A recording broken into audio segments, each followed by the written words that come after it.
Food Fit for Fight สวัสดีค่ะคุณผู้ชมคะวันนี้เราอยู่กันที่บ้านบางเขนนะคะซึ่งอยู่ตรงข้ามกันกับกรมทหารราบที่11รักษาพระองค์เขตบางเขนนะคะเมื่อเข้ามาที่นี่นะคะจะรู้สึกถึงบรรยากาศในยุค 90 หรือว่า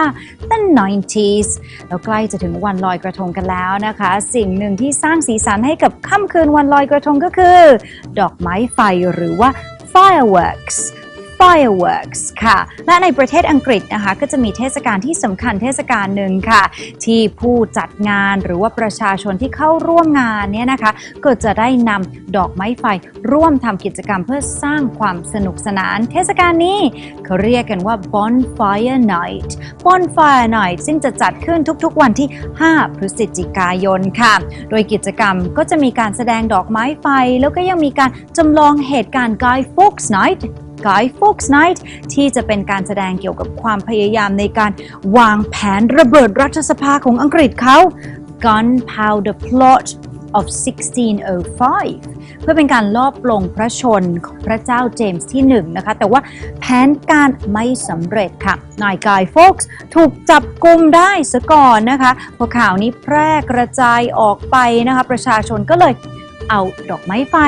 เอาพลุมาจุดเพื่อเฉลิมฉลองที่กษัตริย์ทรงปลอดภัยจากการลอบวางระเบิดครั้งนี้แหละค่ะแล้วต่อมานะคะในทุกๆวันที่ 5 พฤศจิกายนของทุกปีค่ะก็เริ่มมีการจุดพลุโชว์ในที่ต่างๆทั่วประเทศอังกฤษเลยซึ่งถ้าที่ไหนจัดกิจกรรมนี้นะคะเรียกกันว่า Bonfire Night แต่ถ้าเป็นการจุดพลุจะเรียกกันว่าFireworks Night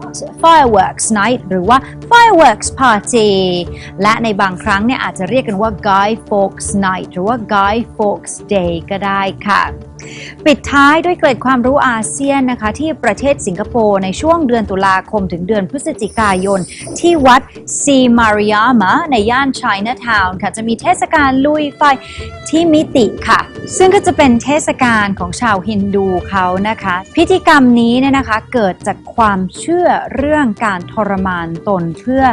ไถ่บาปนะคะแล้วก็มีการจัดขึ้นเป็นประจำทุกปีเลยค่ะวันนี้ขอบคุณ True Visions Group CT Bright Holdings Thank you very much for your kind sponsorship วันนี้ต้องขอบคุณทุกท่านด้วยที่ติดตามชมรายการนะคะลาไปก่อนเพียงเท่านี้สวัสดีค่ะสนับสนุนโดย Food Fit for Fight